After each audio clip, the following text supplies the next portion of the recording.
Patreon.com/the Walk Off Podcast. $4 a month gets you in there. If you're watching this right now and you haven't hit the like button, Billy, get on it. Bug your brother. Tell him to do the same. Very excited to be joined by today's guest, a mainstay on Jays Talk, the Fan 590. You've probably even heard him doing some play-by-play for the Jays on the radio this year. Ben Shulman, welcome to the Walk-Off, man. Thanks so much for taking the time. Thanks so much for having me. Really appreciate it. Yeah, buddy. We're excited to talk some Jays here and all sorts of stuff happening. So if you had to pick two Blue Jays bench coaches to go head to head in a rumble with the Yankees coaches, who you going with? I think you got to pick the former players, right? In my answer, I think Don Mattingly and Victor Martinez are on that bench, and they've Vmart's a pretty jacked guy. So I feel like Don, the 80s was kind of the peak time for baseball fighting. So I guess I would take those two. What was so funny about last night's game to me is that there was talk, right?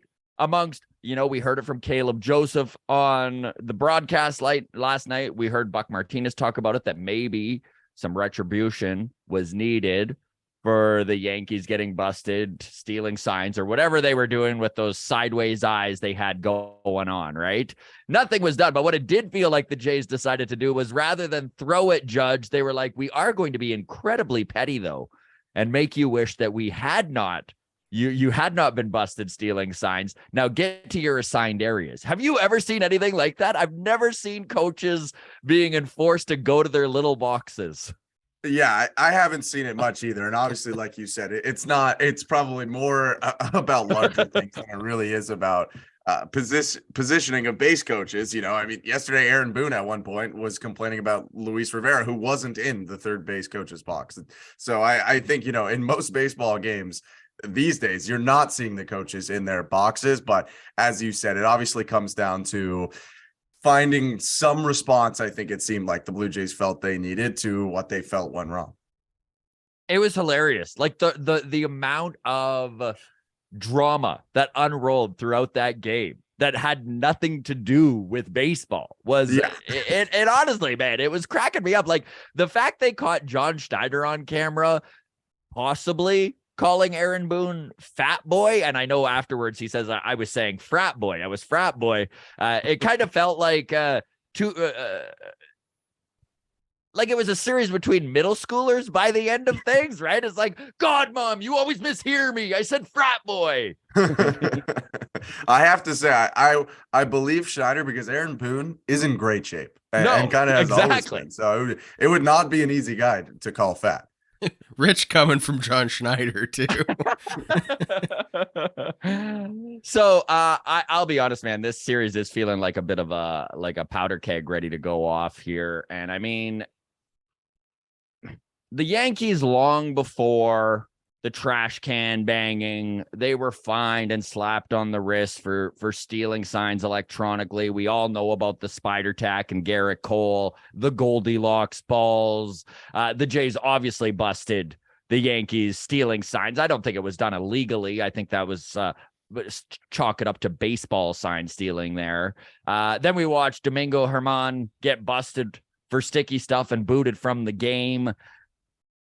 Again, both Caleb Joseph and Buck Martinez said retribution was needed. They didn't do it. But now, for them to get busted cheating again the next day with Garrett Cole on the mound, can you see things maybe escalating, or is this still just getting blown out of proportion? I think it's hard for it to escalate because the Blue Jays kind of need some wins right now. I mean, they would like to at least win one, if not the final two in this series. And Chris Bassett, coming off what was really the performance of the season, I feel like for this game, it's less likely if it goes, it will go to a fourth. In the fourth game, perhaps there's something more there in the Barrios-Cortez matchup. But I don't know. I just think with the Blue Jays situation right now, with them kind of, feeling like they're skidding a little bit after these first two losses, they probably, especially with the question marks around Vladdy, are just trying to chalk up some wins right now wherever they can. The Jays have lost 5 in a row to division rivals, which is really tough, especially when you look at how tight it is in the AL East. And I know it's May 16th here. And I know this is a term that you probably shouldn't use quite this early in the season, but are we almost at a point where the next 2 games are must win? I don't think so, but I do agree that they're far more important than traditional divisional rival games at this point, because you don't play the division that much at the same time. So when you look around yesterday, the Yankees beat the Blue Jays, every other AL East team won. And that's what you should expect on most nights, frankly, is that the majority, 3 out of 4 or 2 out of 3 of the other teams in the AL East are going to be winning. So these are the biggest opportunities to take swings at your division opponents and try and either move away from them or move ahead of them. And it's certainly incredibly important. I wouldn't call it must win, but it's about as important as a May game has been in a long time, I'd say, for the Blue Jays. Domingo Germán, sticky stuff. And I mean, it was so obvious. Like, it was to the point where I'm like, how did he go 3 innings without getting busted? You could see it on his pants. You could see it on his hands. The ump called it the stickiest hands I've ever felt. He's going to get the Max Scherzer, right? There's no way the league doesn't suspend him. I would think so. I mean, it's the same crew that kicked him out of a game weeks ago. Yeah. And that's what surprises me the most, frankly, is sometimes you can see enforcement of these rules varies crew to crew. He knew the same crew was coming in and essentially did, if not the same, but like you said, more obvious sticky stuff usage in that game. So yeah, it would feel like Germán, they're really trying to crack down. I think they really want to make sure that this stuff is out of the game. And I would guess that the precedent was pretty much set by Scherzer that Germán will follow the same. The sticky stuff is such an interesting subject because it almost feels like Major League Baseball doesn't want to enforce it, but they feel like they've been cornered, or that's the perception I get from it, just with the way they're enforcing it, where it really is kind of willy-nilly. And then sometimes, like last night, it's so obvious. Like, he kind of backed them into a corner there because it seems like they've been letting guys be reasonable about it. I know that we were talking with Rob, Pitching Ninja, Rob Friedman, and he was talking about how they're working really hard on getting an actual grip, like a sticky ball for next year, which would fix the problem. Has Major League Baseball kind of backed themselves into a corner with this rule? I mean, I will admit, it is weird. Sometimes guys, it seems like, are told to wash something off or change their glove. And then other times guys are kicked out. I would have to imagine that Domingo Germán was at least warned at some point. I don't know that for sure, but just given the precedent, before Max Scherzer was suspended, they let him switch his glove one time, and then he came out and they still felt it was too sticky. So they've definitely, it would be harsh, but easier to justify in ways if they just suspended anyone who was sticky ever. But at the same time, I think that would upset the fans more. So they've opened themselves up potentially to a little bit more scrutiny by trying to understand the context and trying to give people credit.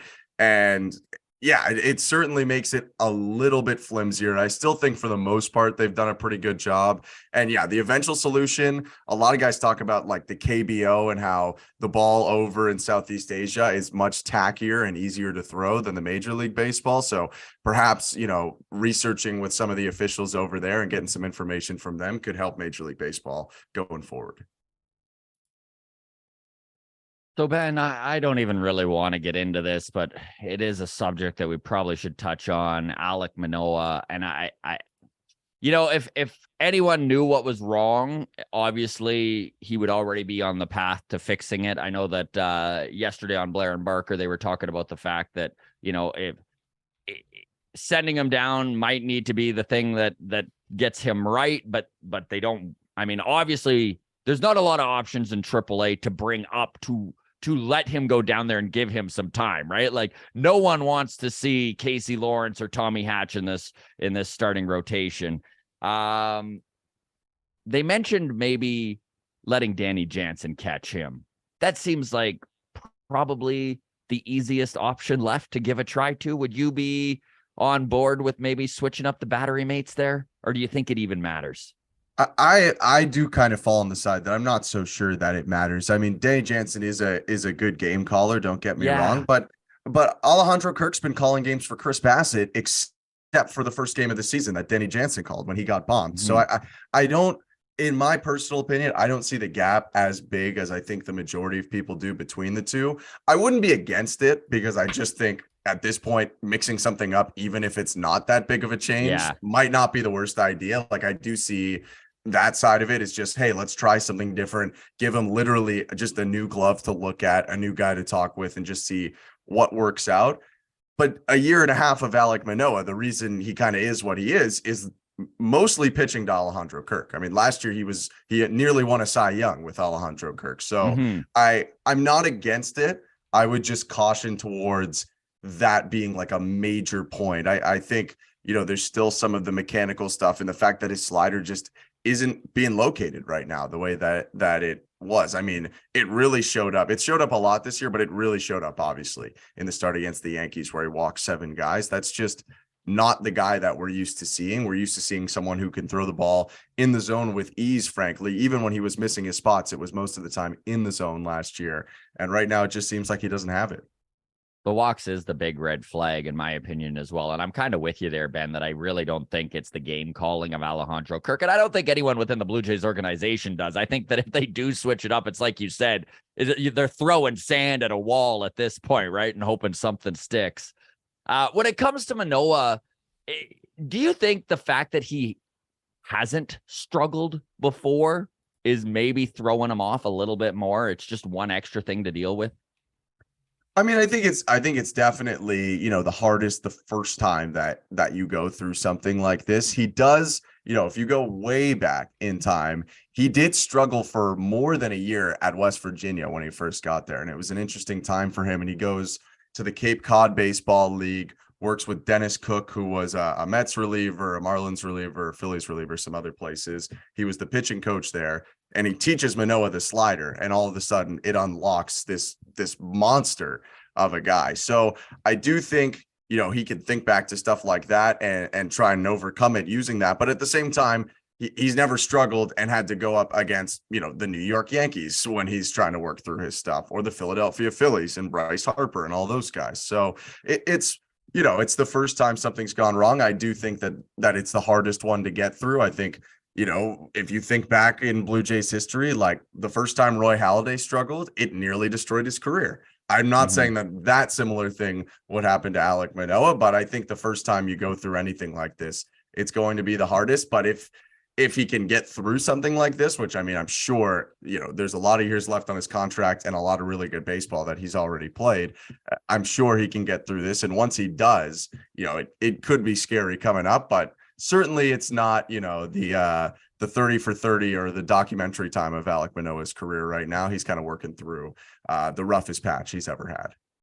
Well, obviously, Alec Manoa has been a talking point here on the show, and Adam and I have talked numerous times about where our concern level is. And we're both kind of on the same boat that long-term, we do not have concern for Alec Manoa. I truly do believe genuinely that he is going to come out of this and be, if not as good as last year, very, very close. But I am concerned for right now. Where are you at with your concern level on Alec Manoa? I would say I'm pretty similar to you guys, to be honest. In the long term, I have very little issues with what's going on. I really just think sometimes you go through those stretches. In the short term, I think the Blue Jays are, right? looking at, kind of if you think about like, if they make the playoffs, which I think they really look like they're going to, who's starting game 3 of a potential series? Like I think right now, and it's still 40 games into the season and a lot can change, but you're pretty locked in that Kevin Gausman and Chris Bassett are going to start playoff games for you. Mm-hmm. After that, I know Kikuchi has pitched really well so far, but after that, I still think at this point, it's kind of a toss-up. You have 2 guys who have been immensely successful for a large part of their career in Manoa in a smaller sample size, and Barrios, who both have not pitched to their potential recently. And then you have Kikuchi, who's had a really up and down career, but all of a sudden is pitching about as well as he has in a major league uniform, and certainly with the Blue Jays. So I do think in the short term, when you're looking at, a playoff outlook, it is concerning because it could take a while for things to get right. Even if Manoa, manages this year to get, more control and start to look more like himself, it does feel like the odds he gets back to peak Alec Manoa during this season, or at least until late in the season, are unlikely just because pitching is so difficult and his bar is so high. So I do think in the fact of looking toward the playoffs, it is a little bit concerning, and you do have to start to think about, how is Jose Barrios pitching on every given week, or is there, something else that can be done to try and find a third playoff starter? I mean, obviously the dream is we look back in September and you're back on the show and we're all laughing at the fact we were so concerned Absolutely about Alec Manoa. So on Friday, Adam and I were kind of breaking down this upcoming schedule, 17 games in 17 days, a real meat grinder schedule. Sweeping the Braves, great way to start things off. I know we kind of were looking at the Atlanta New York series and we're like, my goodness, if they can go 5-2, that's incredible. We'll definitely take 4-3, and they still are really on line to possibly pull that off, right? Like there's still 2 games left here. They literally could go 5-2 against Atlanta and New York. 12 games remaining. I know they go into Baltimore comes to Toronto, and then they go to the Trop here. Where are you at optimistic wise with these remaining 12 games of this 17? Are you optimistic, or should the fan base chill, or should we panic, man? I know those are the only 2 choices here. Yeah, it always feels like it, especially when you're on Case Talk sometimes. Yeah. But I would say that it can be pretty chill. I mean, certainly it's not good to drop the first 2 games to the Yankees, but the Blue Jays swept the Braves before, then were swept by Philly, then swept Pittsburgh before that, then were swept by Boston. And if you skip the Seattle series, they swept the White Sox before that. So I think it's been, it's funny. They've actually played like close to 500 baseball for a while, but they've just had it in extremes. Feast so and famine. Yeah, they just keep swinging back and forth on the pendulum. So I wouldn't be too worried about 1 or 2 games that didn't go their way against a really talented team like the Yankees. I know that they didn't start that well this season, but they were injured and they're still injured and they're still pretty talented. So I still think there's some optimism. I think that there's a big starting pitching advantage for the Blue Jays over the Baltimore Orioles. The Tampa Bay Rays are incredibly injured right now. They keep winning. I don't know how, but at some point you feel like that has to catch up to them a little bit. And then, Minnesota's, I think, a very winnable series coming off of that. So I do think that there is opportunity here. I had kind of looked at New York and Baltimore and said maybe they could go 4-3 in that stretch. That would now take winning 4 out of the next 5. Certainly possible, but not easy. But I don't think there's cause for panic. I mean, only 2 days ago, they were on pace for 100 wins. I haven't done the math, but I'd imagine they're on pace for like 93 to 94 wins, which would still rank among the 10 best seasons in Blue Jays history. So they are still, I think, in a good spot. They just seem to really win when they win sometimes and really lose when they lose, and that's baseball.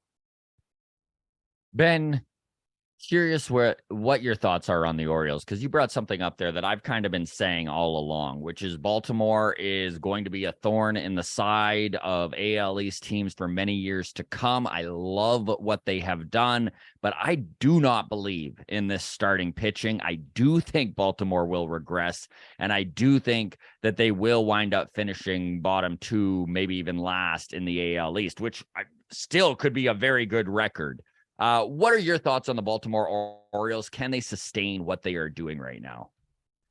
I don't think they will exactly sustain it. I do think that they have a good shot to be a playoff team, and potentially, like a final wild card team or something like that. They are about as fun of a baseball team as you're going to watch. Truly. With speed, and power and youth. I mean, it's just, they're entertaining night in and night out. Adley Rutschman is one of my, if not my favorite player in baseball right now. He is phenomenal, but the starting pitching hasn't performed well. And despite this team winning, it is quite shocking how much they've won. And they have a single pitcher with an ERA, a starter with an ERA below 4 right now. They are not getting a lot of quality starting pitching, and they are winning despite it. I think that has to catch up to you a little bit at some point. They do have one of the game's best closers in Felix Bautista, and I like their bullpen.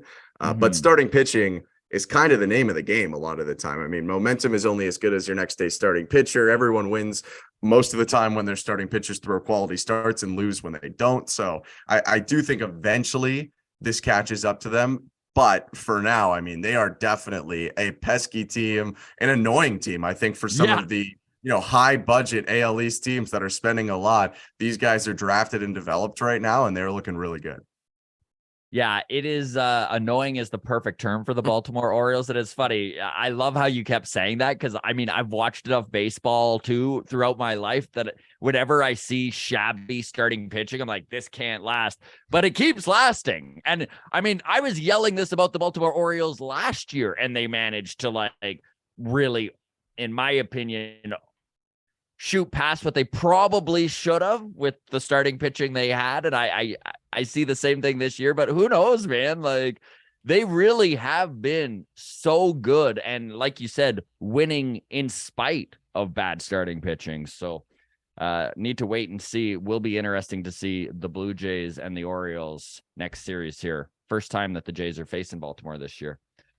All right, let's get into George Springer here because he has been scuffling this season, and he's not officially out of it or anything, but he has hit 300 in his last 5 games.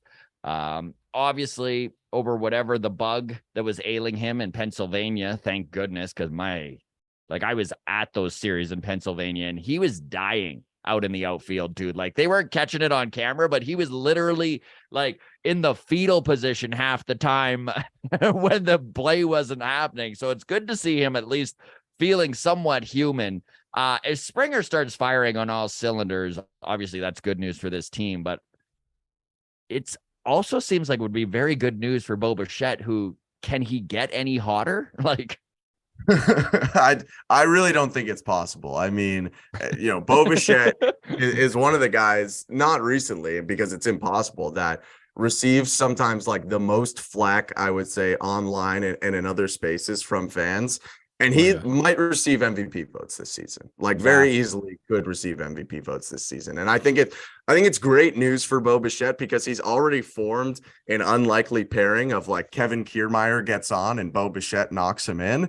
And now, if you have George Springer going, not only can Springer knock in Kiermaier sometimes and give you a little bit of a rest in that sense, but if he's on, Bo hits even better with runners on base than he does without runners on base, sitting nearly 400 with guys on base so far this season. So I think it's great news for everyone. I think for the Blue Jays, especially as they look into the knee discomfort of Vladimir Guerrero Jr., if George Springer can pick up some of that slack and make it okay, that I don't know what's going on with Vladdy, but if he were to have to miss any time, even a little bit amount of time, if Springer can step in and kind of fill some of that power and some of that on base, I think that would be huge. But you guys know, I mean, George Springer is incredibly important to this team. This is only the third year of his deal. And I think at least for this year and next year, it would be reasonable to expect big numbers from George Springer. And he's a guy that gets hot quick. So I think as we start to see him get it going, he has hits in all but I think 3 games this month.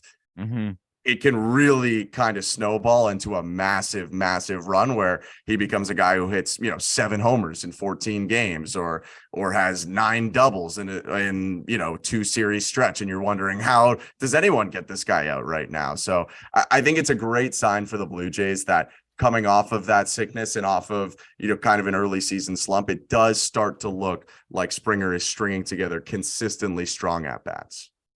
It is kind of cool to watch this team and realize that there are 4 legitimate dudes who can carry this team at any point, like Springer, Bichette, Vladdy, and Chapman. We watched Chapman do it in April. A pretty impressive top of the order. Speaking of Matt Chapman, he's at 50 hits on the year. And Ben, I was just looking this up. He's at 11 for May. He is definitely slowed down. Not that we expected him to hit 400 all year. Where do you want his overall numbers at? What would you consider a successful season out of Chappie? Can we expect him to continue on this career year trajectory? Yes and no. I mean, I do think, his numbers are way beyond any season that he has ever had now. Like prior to this season, where he's hitting 322, by the way, and still leading the American League in batting average somehow. Prior to this season, the highest batting average he had in a full season was 278. And that was 20 points clear of anything else. And his OPS right now is nearly 100 points higher than it was in that 2018 season, where he, at least with the rate stats, batting average and on base and stuff like that, had some career numbers. So I think, you should expect some regression, which is already happening. He's not a 400 hitter with a 1200 OPS, and he may or may not lead. Because nobody is. No, unless Ted Williams, reincarnates and signs with the Blue Jays. I would say that, likely nobody will ever. Luis Arias tried to do it for a bit, but no one can do that.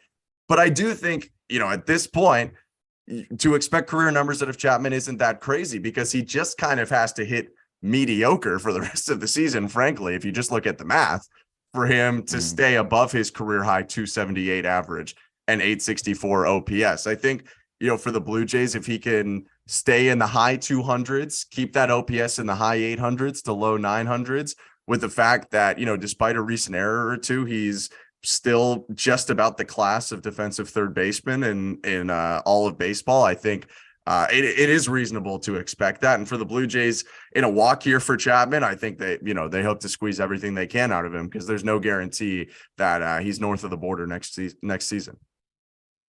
Speaking of Luis Arias, if you're going to make a top 5 list of most underrated ball players in baseball, he's on it, right? Oh, he's awesome. He is so. And for everyone who misses like Johnny Damon contact baseball kind of stuff, he's ahead of Damon. Yeah. He's amazing. Yeah, he's so cool. And you know what? It's funny. I know that they were just talking. We were very lucky to have Mark Shapiro on the show yesterday, and we were talking about the Varsho trade, and he was talking about how important it is for baseball to have win-win trades, right? He was like, listen, you only have 29 trade partners, and you start to win too many trades, and then all of a sudden it gets very tricky to make deals with people.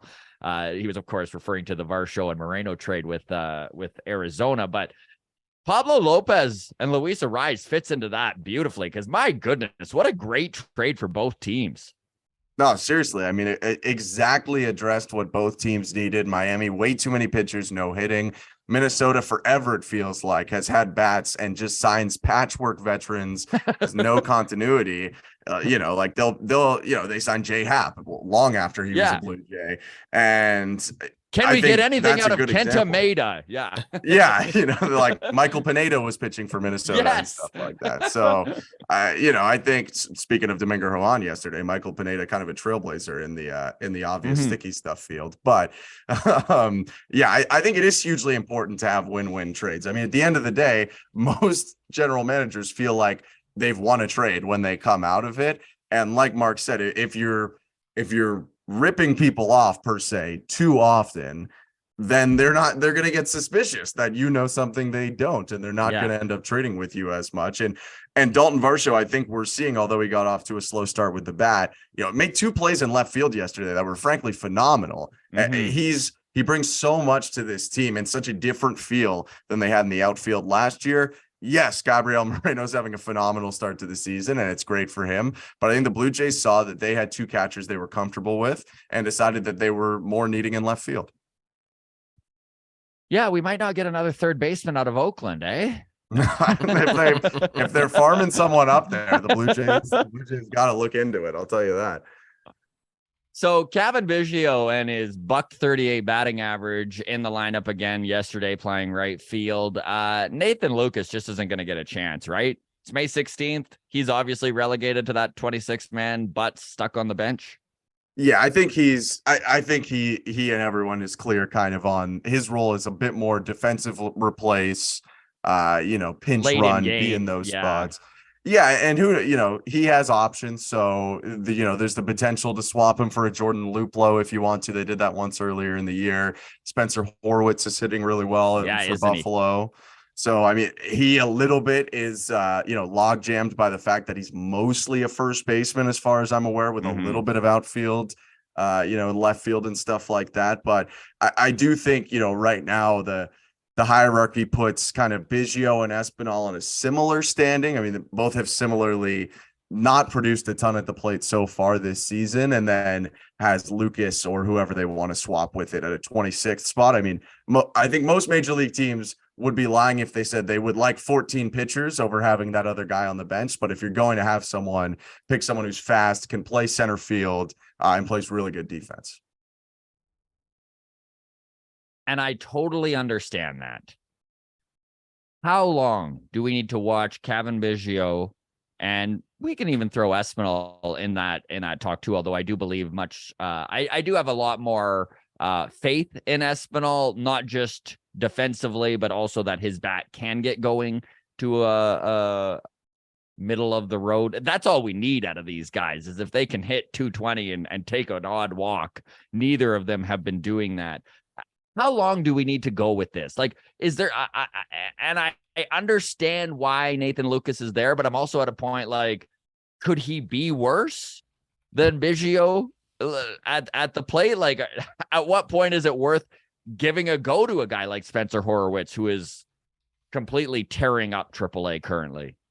Yeah, it's a good question. I think in the, in a couple weeks, it probably would be the spot where either Horowitz comes up, and this is assuming that guys are still producing at the same rate.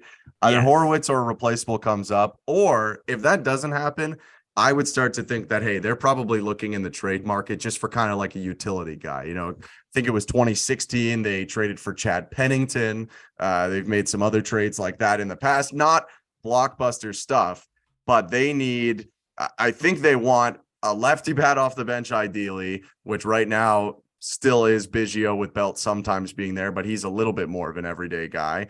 And on the Espinal side, if they're going to move in another direction, he is the only backup shortstop they have. Yes, he's a great defender. And also, frankly, by necessity, they need him there, because if anything were to happen to Bo Bichette, or just if they need to give Bo a day off, he's the only other really no one wants Kevin Biggio playing shortstop. That's for sure. I don't think Kevin Biggio wants Kevin Biggio. No, of course not. To be fair. Maybe Matt Chapman could do it in some sort of Manny Machado-esque way, but I think everyone wants him at third too. So I think there's still maybe 2 to 3 weeks to go. I mean, we watched how quickly, Brandon Belt has really turned this around recently. He had 5 or 6 good games. All of a sudden, his numbers are pretty much right where you'd ask them to be for a 1-year deal with a guy coming off an injury. I think there's a little more time. Granted, both Biggio and Espinal are playing about once or twice a week. So I do think it's hard to get going in a situation like that. Absolutely. But I think it's a couple more weeks till a major move is made internally, and then probably a couple more weeks after that until something external would be possible. What's your belief level in Belt? Because I have become quite a fan. I was really excited when they signed him. I didn't really doubt when he was struggling in April, like some folks did. It's just his career numbers, what he's done, the fact he's coming off knee surgery. It kind of stemmed to reason that it would be a slow start in April for him. And like you just said, right? I mean, he has been big in May. His numbers have completely turned around. And really, if his numbers right now stay as they are, that's kind of what we're after, right? A guy who takes some walks, hits some doubles, hits for some power, and can break up that righty lineup. What's your belief in Belt like right now? Pretty high. I kind of like you. I mean, for a long time, I was a big watcher of the San Francisco Giants. It's a long time ago now, but they used to kind of be the class of baseball. Yeah, and he was so phenomenal throughout that entire time. I think that I had faith that he was going to turn it around. Sometimes, the strikeout numbers are still not great. And it would be nice if even some of the outs advanced a runner once or twice, a little bit more than they do right now. But the power has gone nowhere. And the power is right there in the bat still of Brandon Belt. And I think that's a lot of the time a concern when a guy either has knee problems or is just advancing into the later stages of his career. You saw it with someone like Miguel Cabrera, where he still hits for contact today, but the power is kind of completely different than it used to be. So I think for Belt, if you can see this power, I mean, he's 1 double shy of the 9 doubles he had all of last season in a shortened season, but in way more games than he's played so far this year. I think you can see that there's still a lot he can contribute. If he could, hit for a slightly higher average, strike out a little bit less, the Blue Jays would love it. But he's hitting, slightly above league average to league average right now and doing it from the left side. That's what the Blue Jays were trying to do in the offseason, is just get some guys in the lineup that they can play that hit from the left side, and he's delivered so far. And at 35 years old and with some experience, I kind of like what he adds to the clubhouse. You see the guys, the young kids goofing around with him, and he kind of brings this you can tell he's a fun guy, but there's almost like this stoicness to him. Like a big dad energy going on. Big dad energy. Ben nails it. Love it. Exactly. Exactly. I just need you on the show all the time to clean up what I'm trying to say here, Ben. All right. Before we get to listener questions, and while we're talking, I know we were talking Biggio. So while we're talking that pseudo 26th man, we can say the same thing about Thomas Hatch as we can about Nathan Lucas, right? This is a break glass in case of emergency type thing, in case they need some length in the mid innings. Yeah, I think they're looking for a long guy right now. And it seems like they're still, in a stretch like this, especially, although the long man has been a little bit abandoned now in baseball, they really need a long guy, I think, during, a 17 games in 17 days or 30 games in 31 days. So Hatch, with an option still, you may as well bring him up, get some run out of him. He's obviously pitched in the majors before, as we've all seen. And, I think Mitch White has the potential, if they wanted to fill that role, but he's also their best insurance policy as a starter right now. So if you want to keep White for an opportunity where maybe he would replace an injured starter, or he would replace, if there were to be a move of someone to Buffalo, then you probably don't want to bring him up right now and put him in the pen. So great job Hatch not mentioning the name, by the way. I like that. Well, you never know. Someone. But I think Hatch, probably right there with like a Trent Thornton, represents just about as out there of an option as there is right in front of you to pick up a long guy. So I don't think he's entering in the 8th inning when they're up a run. Probably not, but he could help them win a game during this stretch if he eats a bunch of innings when someone doesn't have a great start, and then all of a sudden the bullpen's saved for the next day. It's actually been admirable what Trevor Richards has done as a pseudo long man, going 2 innings here and there, something that he hasn't really done in his career before. I know it kind of stood out to me. And like you said, they've been in this need of like needing a guy who can go a couple innings, and it's been impressive to see Richards do that.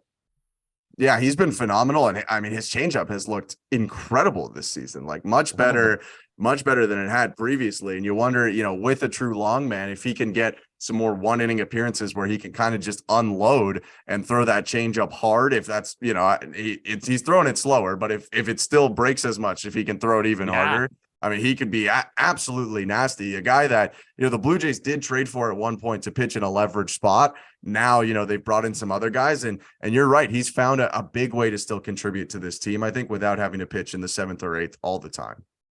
Ben, it has been so much fun talking baseball with you, my man. Thank you so much for being generous with your time and coming on the show. We're going to bug you again to come back. You can bank on that. Going to toss it to Adam here. He's got a couple listener questions for you before we let you get out of here. Awesome. Let's do it.